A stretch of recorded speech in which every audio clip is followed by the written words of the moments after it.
With the evolving regulations in zoning, as well as density in the city of Toronto and the greater Toronto area, there's going to be a ton of opportunity in the future for people who are paying attention in terms of how this is going to impact you. In this video, I talked to Graig Uens, who used to be a former city planner for the city of Toronto. With him, we go over what he has worked on in the past, which is really interesting. He's actually one of the people behind the initiative for laneway housing, as well as garden suites. So he has a ton of information and some solid context in terms of how the city is thinking about this stuff in the future, especially when it comes to density. In this video, I'm going to pick his brain about a number of things, everything from changes to heritage zoning, MTSAs, which is the hot topic right now. And for those of you who don't know what that is, it's major transit stations and the zoning that's going to be changing within them possibly.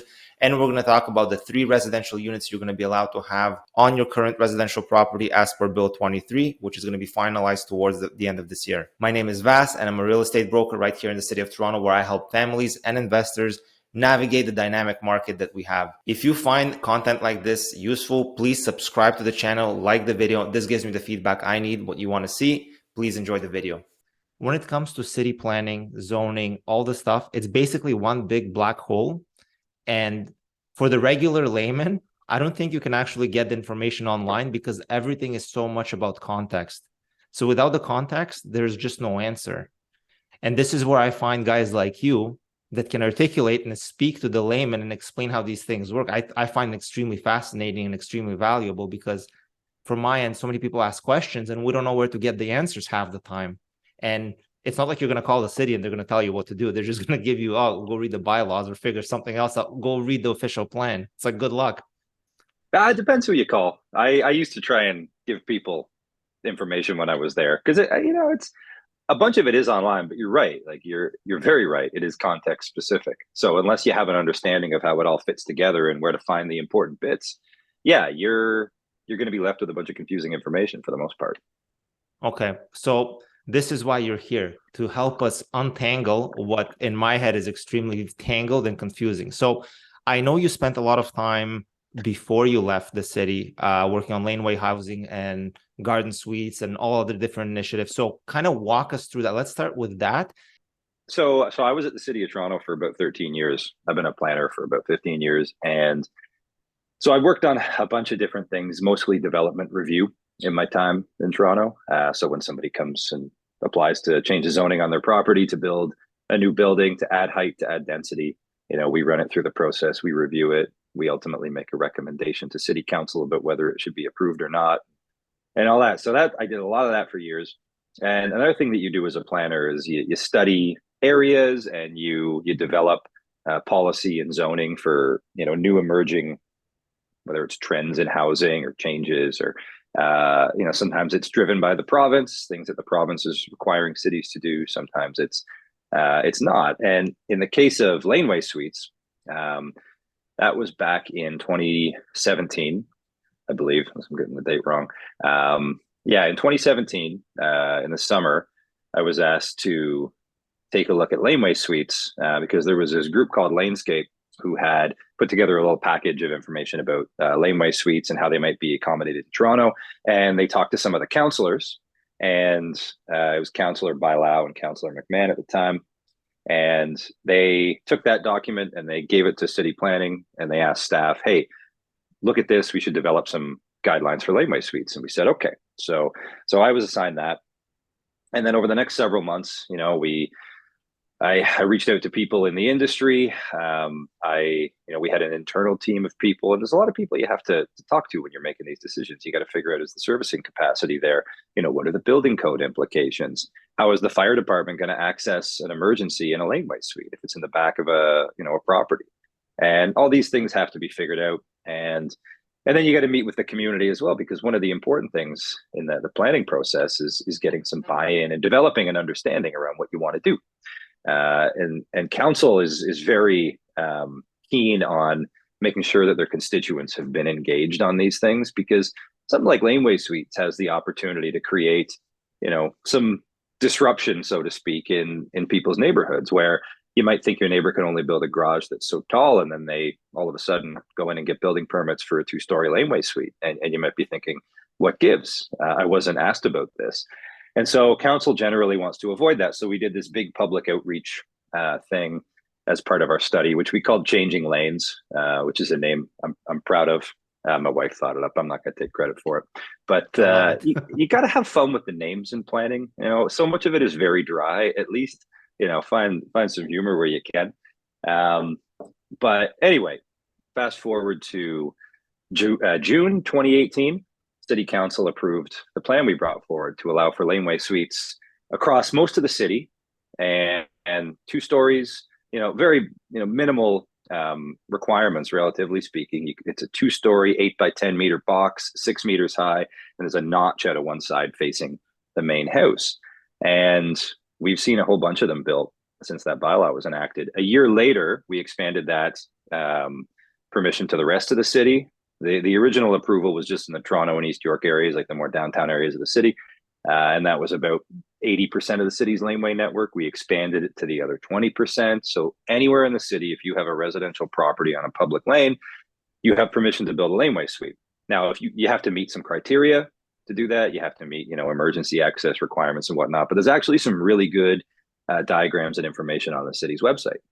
And then in 2021, we talked to a bunch of people in the industry who had built these and asked them what was wrong with it, what was sort of a pain to address, where are some kind of issue points in the bylaw and the policies, and they told us, and we went and changed up a bunch of them. We made it easier to build them. So there's been a few hundred that have been constructed. I believe several hundred permits that have been applied for and issued. And 5 or so years into the program, I think it's moving along fairly well. I see it get criticized on the internet fairly often, like, oh, it's only 200 units or 300 units over the course of a few years. I'm like, yeah, I mean, but that wasn't really the point of it. I think when we started out, like, it was, to create additional housing opportunities in neighborhoods, specifically so people can find something that isn't buying a detached house, renting a whole house, or living in a converted house. Because you might have a family situation where you can't live in a basement apartment because you got 2 kids, but you might not have the income to rent a whole house or buy a whole house, especially in the city of Toronto. So a laneway suite, maybe it's a 2-bedroom laneway suite, you might be able to rent that, and that might suit the family need as well. So we're trying to find that sort of missing component of housing in the neighborhood, which often gets called missing middle. And so that was a part of it, but it was also sort of the thin edge of the wedge around a conversation of how we change in our neighborhoods. Because, and you and I sort of talked about this over email, there's a really broad area of the city where you're only allowed to build detached housing, sometimes semi-detached housing, and you might be able to put in a basement apartment, and now you might be able to do a laneway suite or a garden suite, which is good, but that's only very recently. For the majority of the last 30 or so years, that's all you could do. And even farther back, that's all you could do in these areas. So you have a very, homogenous mix of housing. And I think, some of the city's affordability and relative affordability issues stem from the lack of ability to take the areas that are expressly permitted for the construction of housing, our neighborhoods, and build housing suited to the variety of people that live there. You have a lot of areas in the city that have lost population because you have shrinking households and people whose kids move out and they decide, you got a couple empty nesters, maybe they have a 4-bedroom house, that they're going to stay there until that house turns over. And then the people who can afford to buy that house, maybe they turn it into multiple units, maybe not. And in most of the city, you can't even do that. So it really puts an upward limit on the amount of people that you can accommodate in neighborhoods. And that was sort of by design. It was a political choice to make. And now we're undoing some of that. The city is, through the start of it was laneway suites. And then in the past couple of years, I was the coordinator for the Expanding Housing Options in Neighborhoods initiative, which looks at neighborhoods across the city and is changing the zoning and the policies that apply to what you can build in these areas to allow you to build different types of housing to address those needs across the spectrum of people that want to live in areas, whether different income levels, different ages, different family structures, right? And so the first bit of that came out was garden suites. And my colleagues, David Dreger and Allison Reed at the city, did a fantastic job with that. They brought forward some work that was very similar to the laneway suite work, but on far more properties. Like there's about 47,000 lots in the city, residential lots next to a public laneway. So like the upward limit of laneway suites that can ever be built in Toronto is about 47,000. It'll never actually get to that because of constraints, people who want to and not want to build them, financial realities, yada, yada. But there are about 400,000 lots that don't have a laneway. So you can now build a garden suite on those. And a lot of those lots, because most of the laneways are downtown on the smaller lots, tighter sites, more difficult to build on, more expensive to buy. The periphery, Scarborough, Etobicoke, North York, those parts of the city have these very large neighborhoods, in some cases with very large lots, where you have the space to build a garden suite. So you could build effectively a second house in the backyard of these properties. And you could use that for all sorts of reasons. You can have, extended family living there, which has been popular. I talk to people who plan to build one, rent it out for 20 years, and then retire, live in the smaller house, and then rent their house out and maybe multiplex their house. I talked to people on 2 occasions. People were getting divorced and they had kids. They were going to build a suite in the backyard so they could live in separate buildings and still be there with the kids. Like, it's the things that people would tell me as they were calling me to ask about these different kinds of housing. It was incredible. So is it just something very interesting? So am I right to assume that the laneway suite was brought to the city by, call it, a private organization in 2017, and within a year this was turned around and it became a thing? Yeah, I'm quite proud of the turnaround time, to be honest with you. That's incredible. But, yeah. That's like, I didn't know the history. I'm actually encouraged and surprised that somebody brought it. Obviously they had a thoughtful plan. There was whatever, they brought it to you guys, and then you guys turned it around in a year, and then it exists. So that's pretty incredible. Some people say that the city took 20 years to figure out laneway housing, because back in 2006, they looked at it another time. But that's really what the city did at that time. It was just sort of a really light engineering review. Planning didn't even really have much of a say in it. It was the engineering department at the time that thought, well, they weren't into them, put it that way. It was looked at for 3 months and turned down, and then nobody ever opened that book again up until 2016, 2017. And in 2017, we got direction to do it. And yeah, like the stuff that Lanescape brought forward really highlighted a lot of the areas we had to address, whether it was servicing or the building design or access or whatever else. Another thing that I was really happy with about the laneway suite stuff is that it didn't require any parking. Because you're going to build a laneway suite on the part of the property where you probably park your car. You could still build parking if you want, but we didn't require it. So, and you didn't even need to maintain a parking space for the main building on the site. So even if you required a parking space for the main building, once you built the laneway suite, you didn't have to provide any parking for anything on the site. That was so we could provide more space for living area. And that was sort of like, since that point, that just picked up on sort of a growing sentiment about reducing parking requirements across cities, which is great. Let the market decide. If you're going to build a 300 unit building or a triplex, let the market determine what type of parking you need, and don't force people to buy it as part of a unit if they don't want. Yeah. So let me show. I'm going to share. I put together a little PowerPoint. Can you see it? Oh yeah. Okay. It's good. So I like that diagram.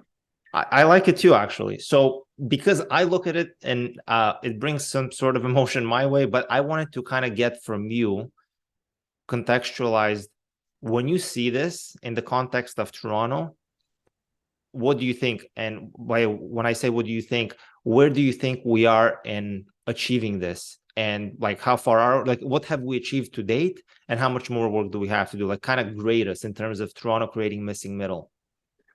Well, I think we're well on the way, right? Like we have right now across the city, on every single residential lot, you can build 3 units. You can have the main house, and maybe it's a detached house.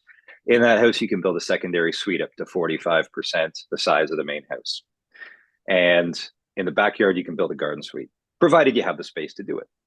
So that's sort of step one. In certain parts of the city, the older parts of the city, you can build all sorts of multiplex housing, duplexes, triplexes, fourplexes, small apartments. But those have zoning criteria attached to them that makes them hard to do in a bunch of cases. And there's also a set of policies in play that come into that become a factor that require, when you build something in a neighborhood, if you, and I don't want to go down too much of a process rabbit hole here, but let's say you want to build a larger house on your property and you want to add 2 units to it. You want to build a triplex. If you don't meet certain criteria in a zoning bylaw, you can go to the committee of adjustment. You can make an application and you can say, I need relief from these bylaw standards. I want to build a triplex. And you ask the committee, and they're going to say yes or no. And one of the criteria they'll determine to say yes or no based on is, do you meet the policies of the city's official plan? And now the official plan applies to the entire city. It's a broad document that council updates from time to time, that planning updates from time to time. Talks about where we grow, where we don't, where our taller buildings are, where our neighborhoods are, yada, yada. It's a comprehensive document. Anyway, the policies that apply to development in neighborhoods, the way they're written right now and the way they have been written for a long time, prioritize stability above all else. They make sure that what gets built in neighborhoods reflects generally what's already there. And you can imagine that makes building additional density and expanding the opportunity for housing in neighborhoods very difficult. And that's exactly what happens in practice. So, if you're building a triplex and then you're the only triplex on that street, and because you're building 3 units and you want them to be laid out well with good storage and good bedroom sizes, your building is a little bit deeper than the other buildings on the street. You may not be successful at the committee of adjustment. They may say, this doesn't reflect the prevailing character, and so we're going to deny this. And we got to get away from that, because it's just the most regressive way to approach incremental density that is sorely needed in this city. So those policies are being changed right now, which is great. And that's a key part of introducing these other types of housing: duplexes, triplexes, fourplexes. Later this year, you're going to see, I believe you're going to see stuff from the city on introducing multiplex housing in different parts of the city. You're going to see opportunities for, more stacked townhouses, small apartments, maybe, I'm not sure the height, but, stuff further on the right of the diagram you have there, within neighborhoods in a bunch of different contexts. I think, the city understands how to do this stuff on the left, and we've done a bunch of it. The stuff on the right is a little bit harder to do, and it takes a little bit more political, I think, massaging to get buy-in on, but it's necessary, So I think this year is going to be very interesting to watch in Toronto specifically, and in other cities, how they approach missing middle housing. Because one thing the province did last year is they made it mandatory that every city in the province basically has to provide 3 units on a lot, whether it's 2 units in a house with an accessory structure or 3 units in a house. That was in Bill 23 that came out. It was enacted in November, end of November. So, without jumping around too much, where's Toronto at right now? I'd say we're well on our way, and I hope that my former colleagues at the city and there's some fantastic people working on this. And I know the city gets bad rap sometimes, in terms of how fast we move on things and how committed staff are to certain things. But I'll say this: when I first started working on this expanding housing options work, the work plan was big. It was, figure out multiplexes, garden suites, figure out Main Street residential, figure out how to streamline all of this, figure out financial incentives, look at the process. There were so many different points to hit, figure out policy changes. So we needed a group of people. And this was right at the start of COVID 2020, like mid 2020 when we started this. It was a hiring freeze. There was, we had resource issues. And so one of the things that we did internally, we said, okay, we know that there's a lot of people in city planning that are very interested in this area of work. So we sent out an email to the entire city planning division and said, if anybody wants to work on this missing middle housing initiative, let us know. And then we're going to, deploy you all into these different areas. And so we created teams of people, staff from all levels of seniority, all different parts of the division, that lived in and worked in different areas of Toronto. They advanced all this work and continue to. And so it was like, it was a great way to do it, because you knew you had people who were really interested in the subject matter. You weren't just picking somebody and said, all right, I'm assigning this to you, you do it. people were actually driven to do interesting progressive stuff in the space, and I can't wait to see more of what they come out with this year. But because of what the province has been doing and because of what the city is advancing, I think 2023 is going to see a lot more progress on missing middle housing to build on what we've already done. So a lot of this stuff in this picture will hopefully be possible on far more lots in the city than it is right now. That's a pretty interesting history. And you know what, the fact that I guess they self-selected who wanted to work on it, I think it makes it probably, I would assume, would this be one of the more exciting things that was happening at city planning? From my perspective, yeah. It seems to me like, because you're moving the needle, and I think it's a positive impact for a lot of people, and you're trying to do it thoughtfully, right? Because we don't want to create like a slumlord haven or something. Like, you're trying to be thoughtful about, respecting everybody's property and property values and this and that. But I think this is great. Sorry, go on.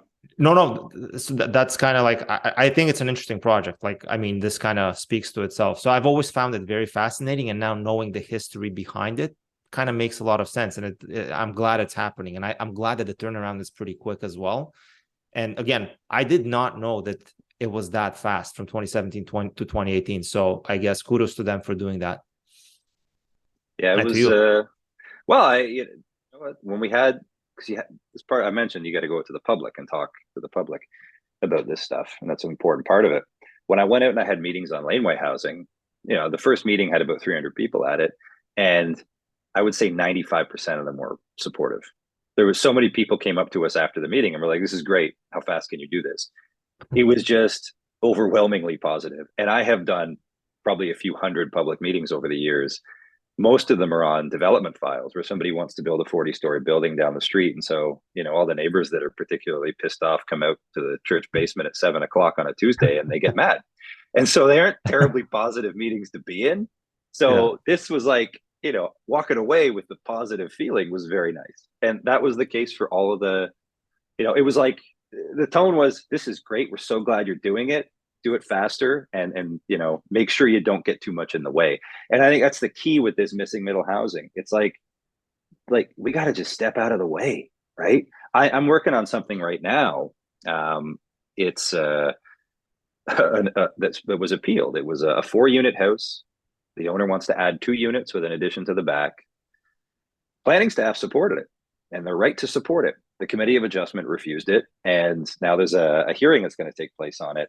And the amount of work and the amount of cost and time necessary to get to a point where we're going to have a hearing to see whether or not we can add these 2 units to a 4-unit property is just an incredible barrier to the creation of this housing. So, if I can leave you with anything on this, it's that the best way to support this kind of housing is just get out of the way and let it get built.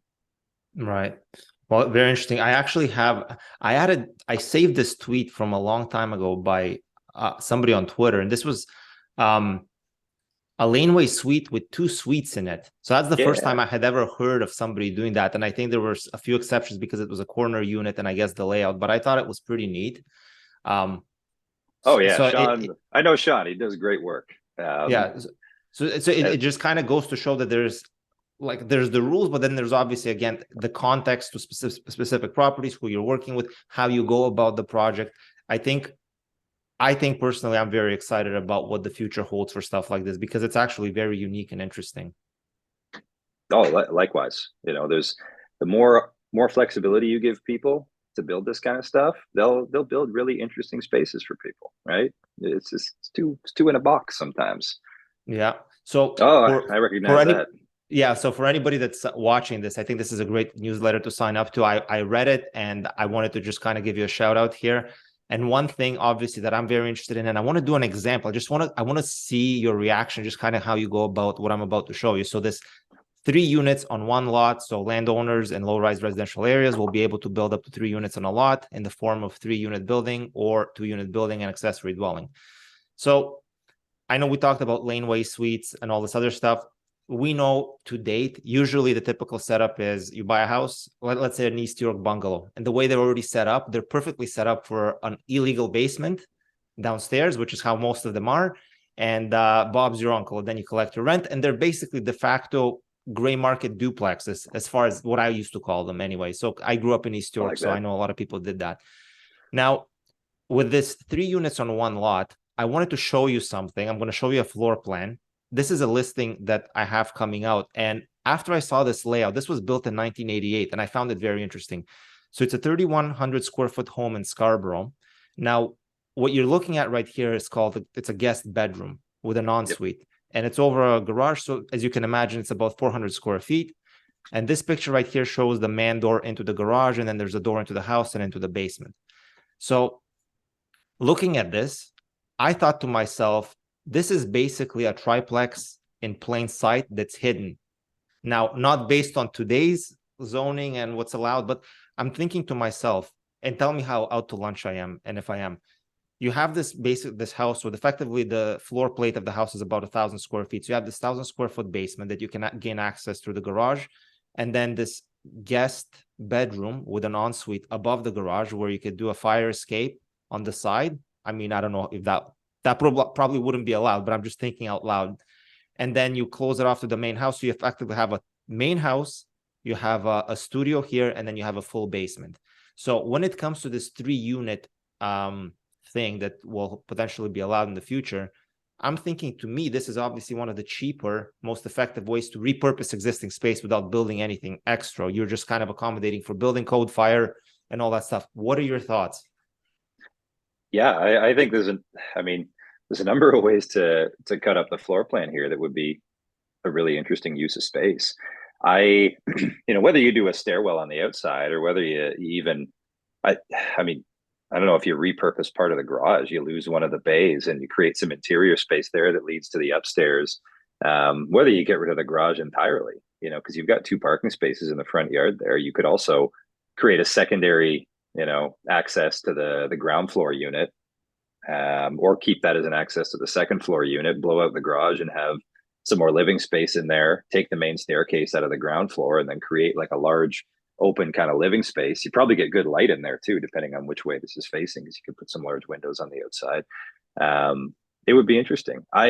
I grew up in Oshawa, and in the newer parts of Oshawa, you see a lot of houses like the snout homes with the garage right up front. You got to walk around the side to get into the house, and you don't really have eyes on the street in the same way, unless you're sitting up in your bedroom and you're looking out the window there. But most people, don't do that without a purpose. So you don't have like a living room, facing out onto the street, and the buildings are set back a little ways too. And I think, it would be nice from even just like a neighborhood point of view, if a bunch of the houses that were designed like this kind of repurposed that front garage into something that was a little more front yard facing, a little more neighborhood facing. And I think it would be a great use of space.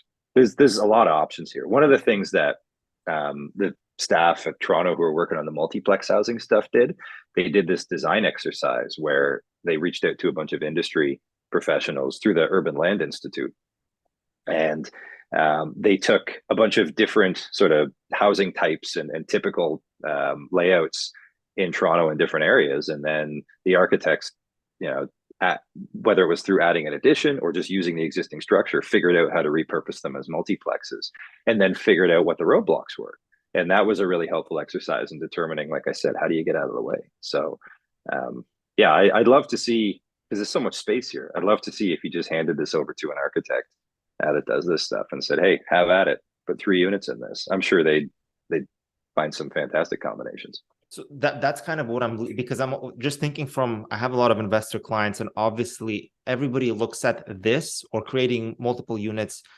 They're looking at it from the path of least resistance, right? So if you can use the existing structure like this, I think laneway houses, they make sense where they are, right? Downtown, where you don't have houses like this, right? So that's where they make sense. But then when you get into the, further out where the homes are bigger, the lots are bigger, I'm trying to think from an investor's point of view, or not even from an investor's point of view. If I'm buying a house, and let's say I'm thinking about multi-generational living in the future, what kind of house is going to suit me best? So obviously, big house is great because the basement, But this is interesting because it's not that often I come across something like this, where with very little effort, you already have natural separation to 3 units out of the gate. And this is a very unique property, but my father lives in California, and in California, what they've already started doing, and again, I don't know the legalities of it, but garages there are already converted to living space in a lot of cases. And I don't know where we stand on that, and I don't know if that's going to be the future here as well. But it seems like if you have a regular suburban home, it almost seems like basement number one and then garage number two, provided you're within a GO train station or public transit, right? Because I don't think they're going to allow you to start parking cars on the street, but I don't know. I mean, they should. You could land a plane on some of the roads That's in true. the periphery of the city. It's kind of absurd. You can't park there, but that is true. Yeah, and even like the people park on the bottom part of the driveways on the boulevard part past the sidewalk, in these cases. But anyway, no, I think like something like this is great opportunity in any context, across the city, because you have, I mean, how big are those floors? I mean, they're probably 1,000+ square feet. They're over like 1,100 at least per floor plate. Yeah. You could do amazing units in there. And you were talking about an aging in place perspective. You could have all the space you need there for, 2+ bedrooms, big kitchen, living room, and no stairs. Never worry about stairs. And then you have, rentals on either side. And one of the reasons I like the door on the front is I think it gives more of a sense of like that you're not kind of scurrying around back to get into your unit. Like you rent the upper floor, but you're still, just as much a part of the community as anybody else. You're walking straight in the front door. You're walking, maybe there's two or three. It's a very good point, right? Very good point. I never thought about it like that. So, but the way, I mean, Toronto's bylaw right now, the way it's written, you're not allowed to have two front doors on a house if one of them accesses a secondary suite. I can build a house with two front doors if it's just two front doors going into the same unit. I could put like 6 front doors on a house if I wanted. but once one of them goes to a secondary suite, that's no. And that's to me, that's such an absurd provision, and it's rooted in there's no planning justification for it whatsoever. And it's something that the city is looking to change. So very interesting. And if you had to guess, because I know the 3 units on one lot is, I guess it's in draft right now. If you had to guess when we actually know what we can and cannot do, like how far out is that from today? This year, for sure. This year. Oh, okay. Oh, yeah. Okay. There is a big push in the city politically and at the provincial level as well to figure this out. And so I don't think it'll be. Yeah, I'd be very surprised if this carried into 2024 before you had any sense of what the city was even looking to do. Even last year in June, there was a report on the city's multiplex study on the Planning and Housing Committee agenda. If you follow the city's agendas, I can send you that report if you want. But it sort of outlines what the city wants to do, including that front door bit. Okay. and it gives a sense of what the policies are going to be. But now, I mean, even the mayor ran on a platform of housing. And and Councillor Bradford, the chair of Planning and Housing Committee, they're both very interested in advancing this. And I had a meeting with one of the new councillors 2 days ago, and it was, housing was front and center. It's amazing how it's become the issue in across the city when you talk to people about planning, and it's great that people in political offices are I think genuinely trying to help figure this out. So 2023, like keep your eyes peeled. We'll write about it in the newsletter for sure. Well, that's why people are gonna have to sign up. I'm gonna put a link in the description as well. So the next thing, and this is what I learned from after I saw it for the first time on Daryl's show, and this is what I want you to kind of shed some light on. And again, I'm gonna selfishly ask you a layman example. And for me, it's very interesting just to hear you talk about it, because everything you're saying is just kind of like, it's more about a framework. I'm trying to learn a framework of how to think about this stuff. So this major transit station areas. So upon approval of the official plan amendments for the major transit station areas and protected major transit station areas, municipalities will be required to enact updated zoning bylaws to meet minimum density targets within 1 year. So my one takeaway from here, from the show I saw you, is that within a certain distance, they may potentially allow X, Y, and Z. And I don't want to speak to it because I don't want to say the wrong thing, but I want to understand from you, how should we be thinking about this? And from the perspective of, will there be upside on upzoning on certain properties within these boundaries? I'm thinking about it from like an investor. Yeah, I mean, that's like, the $1 million question. I mean, probably more than that, but A lot more, yeah. yeah, it's so okay. I'll give you a sense of where things are at right now. So back in 2019, I believe, the province directed municipalities in the Greater Golden Horseshoe, so like GTHA, to come up with policies around major transit station areas to encourage growth, to meet certain density targets. And off the top of my head, there was GO stations, light rail stations, and subway stations, and they each had a different number of people and jobs per hectare, which was the calculation. That was their density target, and that's how it was expressed. And I know the subway one, it was 200 people and jobs per hectare. That was generally what they were targeting. And so cities took that request back, and they have since put together policies that identify an area around a major transit station. So it's between 500 and 800 meters. The way I've had it explained to me is they'll do, 800 meters.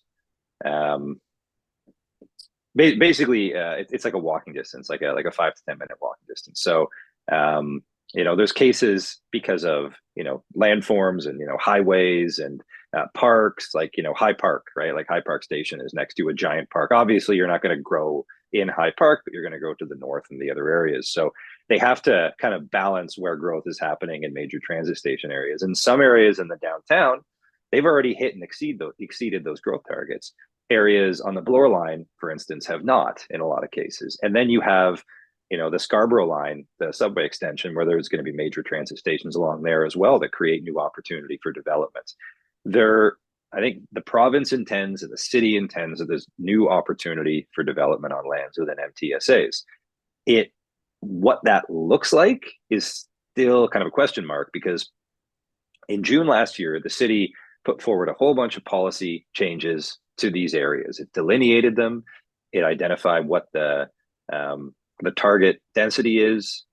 And in the case of PMTSAs, which are protected major transit station areas, which are ones that have been identified as areas where cities can require affordable housing through inclusionary zoning, which sounds complicated, but basically, if you build a building with 100 or more units in a protected major transit station area, you are required to convey 5% of the units, as affordable housing. So if it's rental, it's 80% average market rent. If it's ownership, the sales price is 80% market value.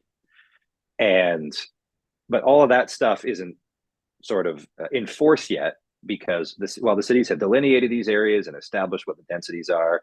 And in the case of PMTSAs, they actually have applied minimum densities to all of the lots at a lot level in each of these delineated areas. All that work went to the province, and the province now has to approve it. Now, the Minister of Municipal Affairs and Housing can approve all those policy changes. He can approve them with changes. He can send them back to the city for more work. But I think the likelihood is that he will approve them and probably with modifications. I don't know what the modifications are going to be. Nobody does.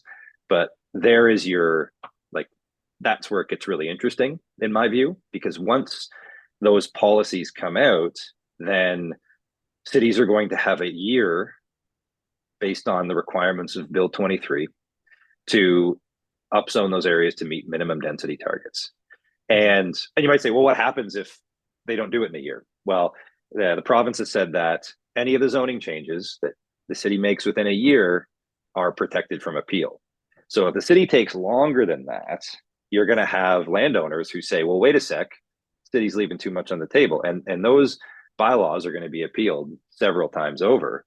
And then the city is going to they're going to have to go off to the Ontario Land Tribunal, and they're going to have to make their case. It's a big resource issue. Like, the tribunal work is very resource intensive, and the city, I don't think, has an interest in doing that, especially because MTSAs exist beyond Toronto. They exist in a bunch of other municipalities as well. And so everybody's doing that work. And, it'll be very interesting to see where the ministry lands on what the what the policies say when they're enacted. So Okay. I'm keeping a close eye on that, as I'm sure a lot of people are. There's Right. actually, if you want to learn more about this stuff, though, there's a really good tool on the City of Toronto website that's like an interactive kind of storyboard thing where you can look up all the MTSAs. It shows you the delineation. It shows you the density target, gives you the information about them. It's really helpful. And what is that called? Oh, Or maybe you can send me a I'll link and I'll put it I'll in send you the the. link. Okay, Yeah, yeah. awesome. All right. So here's a question with an example. And what I'm going to do here is because I personally have a vested interest of this particular area. And so this is Markham GO train station right here, Markham Okay. GO, and it's pretty much all residential all around it. So I know Markham GO train would qualify as an MTSA. So my question to you is, from the perspective of like a mom and pop investor, do you think there will be lift to any of the residential or any of the homes that are kind of on this main street on Highway 48 off of this, like something like this, like in this picture where you have 50, I think 50 or 60 foot frontage, you have 160 or 180 feet deep. And I mean, what's stopping me from adding an addition with multiple other units to this thing? And then, you'll have a garage, a coach house, like it's kind of like endless possibility. But how would you look at this as from an MTSA perspective into the future? I know I'm asking you to put your to kind of guess, but more of a framework question than anything. Like, do you Hmm. think this is the type of property? And again, this is from a mom and pop investor, not from a big developer that's going to be trying to be building condos, just like for the regular investor, let's call it. Well, ultimately, I think it depends what comes out in whatever major transit station area policies are released by the province. Like if the minimum density target, or the minimum threshold for zoning on this site goes up by a lot, it may not be something that your mom and pop investor wants to take on. It may be something that they're all of a sudden targeted by people who want to consolidate properties and build something more substantial. That might Okay. happen, right? Okay. Otherwise, on a site like this, I'd have to look at what the in-force zoning is. I'd have to look at, sort of the height and density characteristics. I'd have to look at what's in the MTSA policy, and then I'd be able, probably in about half an hour or an hour or so, be able to give you a reasonable sense of what you might want to, try and accommodate on the site. But you know, it's hard to say just looking at the images. But I will say, you have a 4-lane road here. You got a major street. It's something where you've got transit access right near there. It's an area that, for a number of reasons, suggests there should be more density than a large single unit detached house. And Right. That's I what I'm think, trying to, yeah. oh yeah, for sure. What the upward limit is such a big question mark. That's one of the things that I struggle with the MTSAs, is that they all imply that there's more growth intended in these areas, but how much is an open question until we get a response from the minister. Okay. Well, the reason I picked this site in specific is because, as you would probably know, when you're on a 4-lane road like this, a home like this trades at a discount already. So it's a residential Mm-hmm. home, but it's at a discount because nobody wants to live on a main road. And therein lies the opportunity for rental housing, because if you're a tenant, you don't necessarily care as much. In fact, I think some tenants prefer this. So the way I was thinking about this is, there could be a lift by, regardless of how it gets upzoned, whether it's going to be more attractive for developers in the future, or if it's going to be watered down where it's not as much, but it still allows me to build something on here as the owner of this place. I feel like properties like these within this, for example, is 200 meters from the GO train. So it seems to me, if I was to park my money or buy something with future rental potential and to create additional housing, to me, this seems like one of the primary lots in this type of setting in Yeah, a I mean, suburb. even if you were to buy a lot or two to the north of this and then put together some kind of townhouse development, I mean, there might be, whether it's stacks or whether it's back to backs or a couple of rows, depending on how much depth you've got and the opportunity to service them. There could be any number of opportunities here. On an individual site, a little bit more limited, but if you're in an MTSA, depending on what it says, and you have the opportunity to consolidate, then that usually opens up more potential. And if you're right Right. across from a GO station, there's a good justification for that additional housing. Right. Yeah. Because the consolidation or assembly of lots is not going to happen by mom and pops for the most part. But again, I'm always looking for value for a client when they're asking where should I put money, and I have X amount, I have a million or two to work with. They don't have 8 or 10, right? Yeah. And they're not, and some people don't want to be in partnerships and whatever. So yeah, this was just interesting for me. But okay, that's kind of what I expected. That, like, the way I see it is, I think there's upside. We have no idea what that upside is, but if you're applying common sense.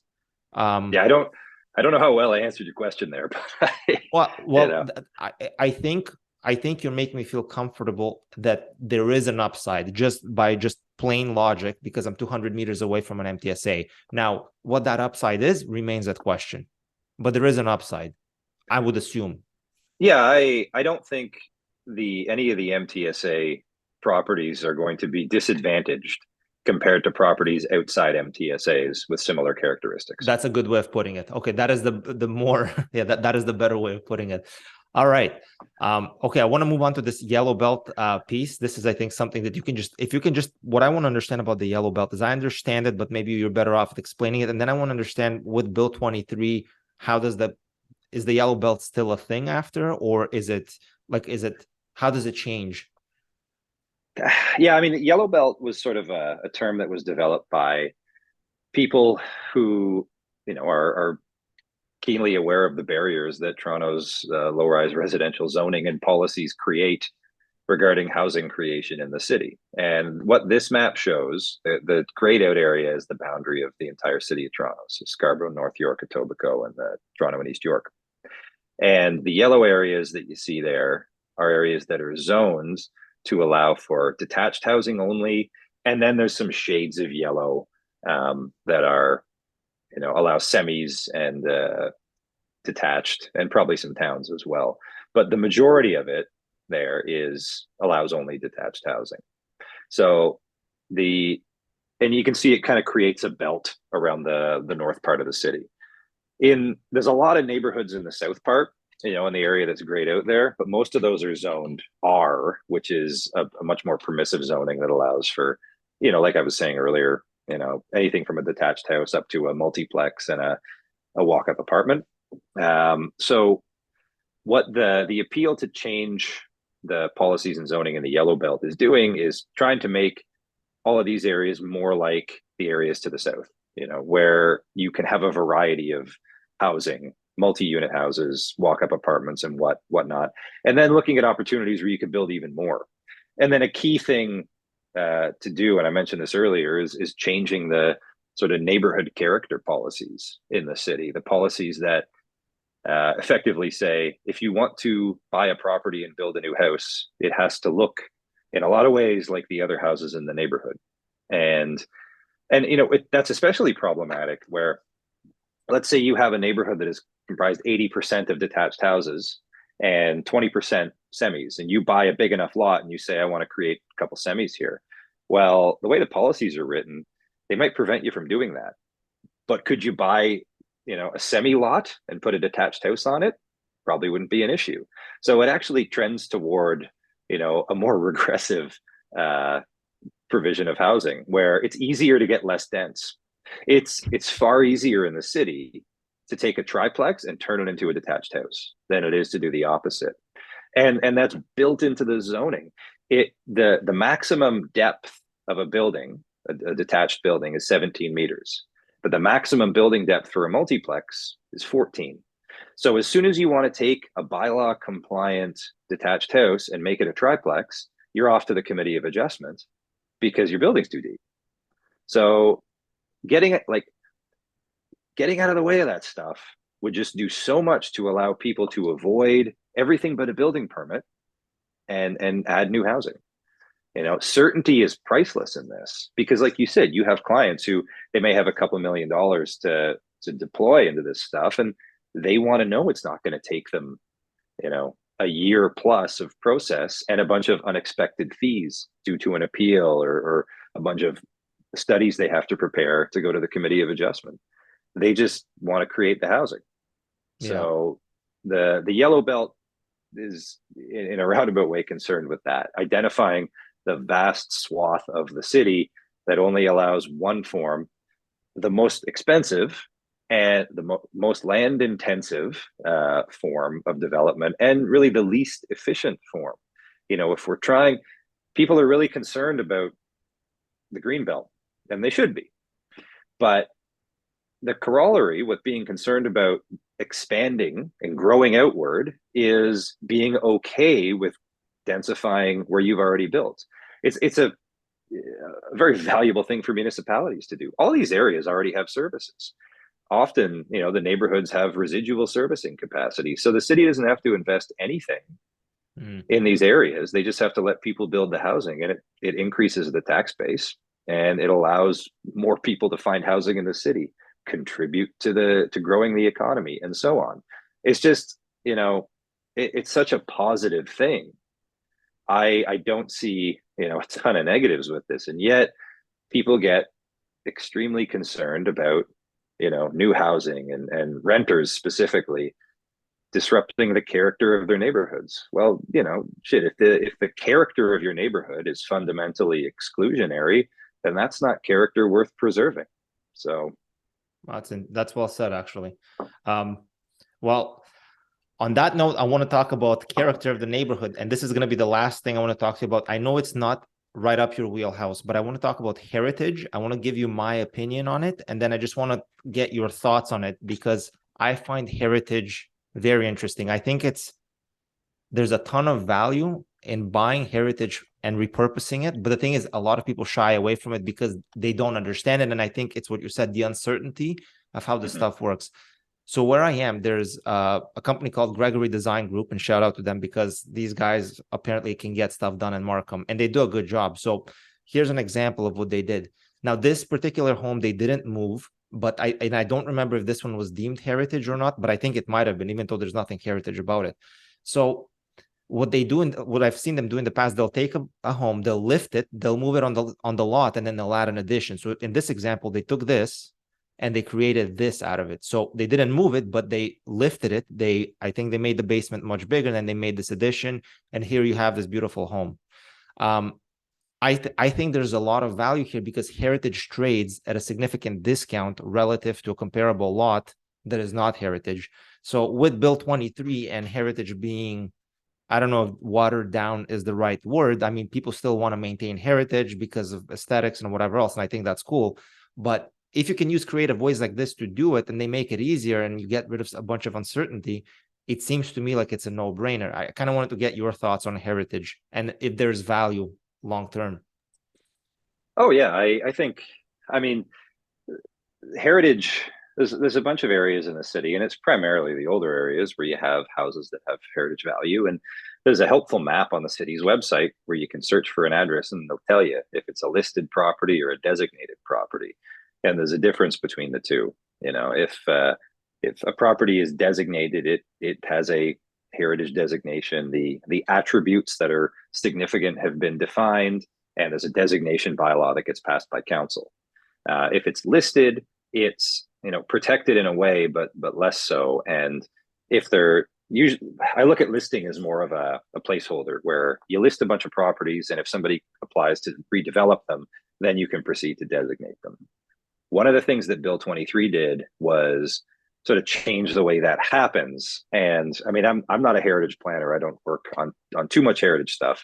But my understanding is that Bill 23 was really intended to prevent cities from listing broad stretches of areas that would otherwise be suitable for growth. And I think you can point to what happened on the Danforth as one of the main reasons why that stuff showed up in Bill 23, because you have a subway line, a mixed use area, an area the city is intended to grow, and then you have a bunch of properties that are these 2-story Main Street buildings that are not remarkable, that have been listed or designated, or listed rather. And that creates, like you said, uncertainty in what might be able to be built on these properties, which is exactly what you don't want to do in an area where you want to encourage growth.